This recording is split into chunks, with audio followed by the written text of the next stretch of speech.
ഒന്ന് ആലോചിച്ചു നോക്കൂ, 1,00,000 രൂപയുടെ ഒരു ട്രേഡ് ചെയ്യാൻ നിങ്ങൾ 1000-ലധികം രൂപ ഫീസായി കൊടുക്കണം. വിശ്വസിക്കാൻ പറ്റുന്നുണ്ടോ? പക്ഷേ ഏകദേശം ഒരു 10 വർഷം മുൻപ് വരെ ഇന്ത്യയിൽ ഇതായിരുന്നു അവസ്ഥ.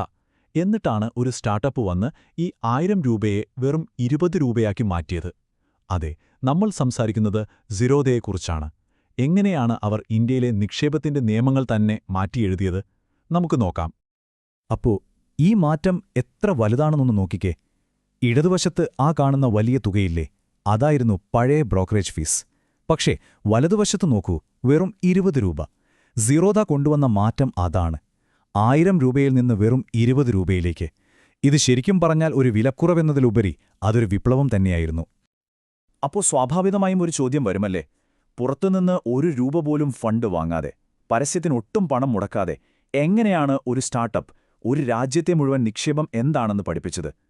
അവരുടെ ഈ ഒരു പ്ലേബുക്ക് നമുക്ക് ഓരോന്നായിട്ടൊന്ന് പൊളിച്ചു നോക്കാം. സിറോദയുടെ വരവ് എത്രത്തോളം വലിയൊരു സംഭവമായിരുന്നുവെന്ന് ശരിക്കും മനസ്സിലാക്കണമെങ്കിൽ നമ്മൾ ആദ്യം 2010 മുൻപുള്ള കാലത്തേക്കൊന്ന് തിരിഞ്ഞു നോക്കണം. അന്ന് സാധാരണക്കാരനെ സംബന്ധിച്ചിടത്തോളം ഓഹരി വിപണി എന്ന് പറയുന്നത് ഒരു അടഞ്ഞ കോട്ട പോലെയായിരുന്നു.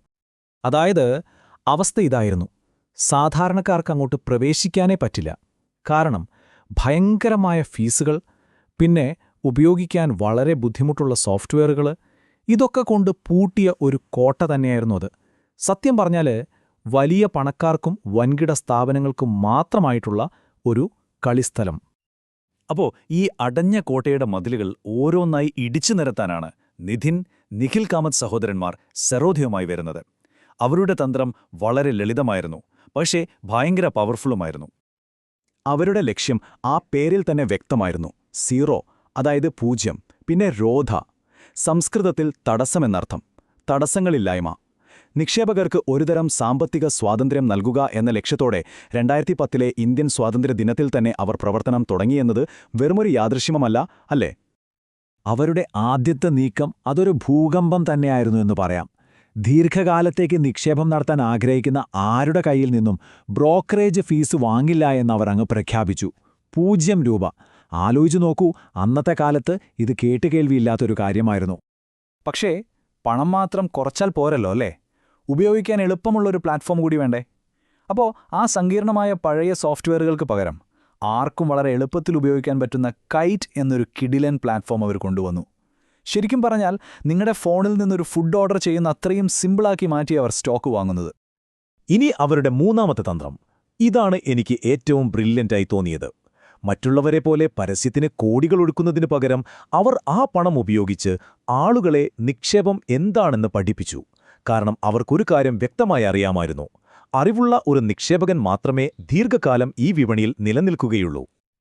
അപ്പോ മികച്ച പ്രൊഡക്റ്റ്, വളരെ കുറഞ്ഞ വില, പോരാത്തതിന് സൗജന്യ വിദ്യാഭ്യാസം. സംഭവം ഗംഭീരമാണ്.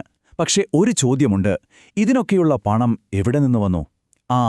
ഇവിടെയാണ് സിറോദയുടെ കഥ ശരിക്കും ഇൻട്രസ്റ്റിംഗ് ആകുന്നത്. കാരണം സാധാരണ സ്റ്റാർട്ടപ്പുകൾ പോകുന്ന വഴി അവർ പൂർണ്ണമായും ഒഴിവാക്കി. ഈ സ്ലൈഡിലെ വ്യത്യാസമൊന്ന് നോക്കിക്കേ. ഇടതുവശത്ത് വെഞ്ചർ ക്യാപിറ്റലിന്റെ ഫണ്ടും വാങ്ങി ആകാശത്തേക്ക് കുതിക്കുന്നൊരു റോക്കറ്റ് പോലെയാണ് മറ്റു സ്റ്റാർട്ടപ്പുകൾ. പക്ഷേ വലതുവശത്ത് നോക്കൂ, സാവധാനം എന്നാൽ വളരെ ശക്തമായി വേരൂന്നി വളർന്ന് ഫലം തരുന്നൊരു മരം പോലെയാണ് സിറോദ. മറ്റുള്ളവർ പളം കത്തിച്ച് വളർച്ചയുണ്ടാക്കാൻ നോക്കിയപ്പോൾ സിറോദ ആദ്യത്തെ ദിവസം മുതൽ ലാഭത്തിൽ പ്രവർത്തിക്കുന്നൊരു ബിസിനസ്സാണ് കെട്ടിപ്പടുത്തത്. സ്ഥാപകനായ നിതിൻ കാമത്തിന്റെ ഈ വാക്കുകൾ അവരുടെ ഫിലോസഫിയുടെ കാതൽ തന്നെയാണ്.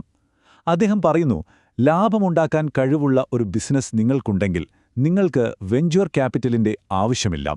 സത്യം പറഞ്ഞാൽ ഇന്നത്തെ സ്റ്റാർട്ടപ്പ് ലോകത്ത് ഇതൊരു അസാധാരണമായ ചിന്തയാണ്.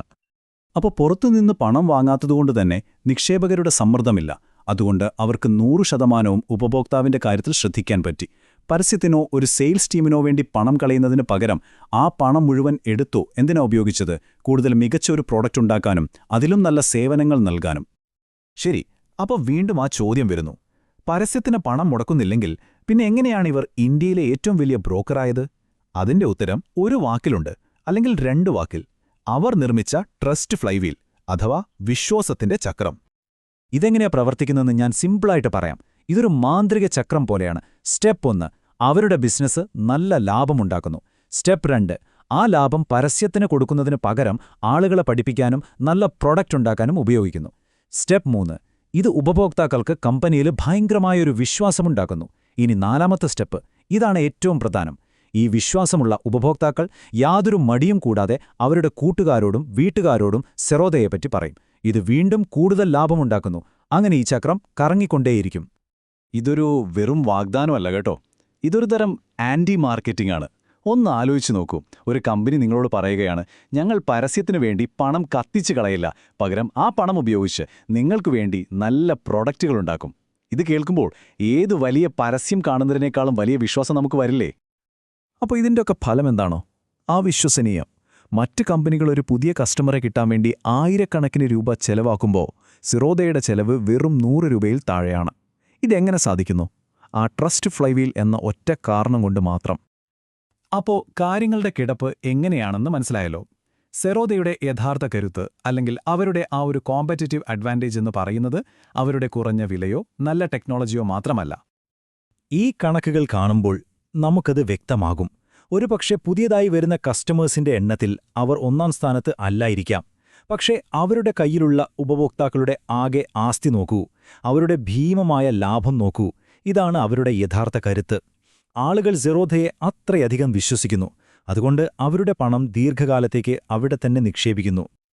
അതായത് ചുരുക്കി പറഞ്ഞാൽ ഇതാണ് അവരുടെ ബെറ്റ്. താൽക്കാലികമായി ആളുകളെ ആകർഷിക്കാൻ ഓരോ ഓഫറുകൾ നൽകി വിളിക്കുന്നതിന് പകരം അവർ ആളുകളുടെ കയ്യിലേക്ക് ശരിയായ വഴി കാണിച്ചു തരുന്ന ഒരു കോമ്പസ് വെച്ചു കൊടുക്കുകയാണ്. ആ വിശ്വാസം, അതുതന്നെയാണ് അവരുടെ ഏറ്റവും വലിയ മുതൽമുടക്ക്. അപ്പോൾ നമുക്ക് സ്ഥാപകന്റെ തന്നെ ഒരു ചോദ്യത്തോടെ ഈ ചർച്ച അവസാനിപ്പിക്കാം. ഇത് ശരിക്കും ഏതൊരു ബിസിനസ്സിനും സ്വയം ചോദിക്കാൻ പറ്റുന്ന വളരെ ലളിതവും എന്നാൽ അതീവ ശക്തവുമായൊരു ചോദ്യമാണ്. നിങ്ങളുണ്ടാക്കുന്ന ഉൽപ്പന്നം നിങ്ങളുടെ സ്വന്തം അമ്മയ്ക്ക് വിൽക്കാൻ നിങ്ങൾക്ക് ധൈര്യമുണ്ടോ?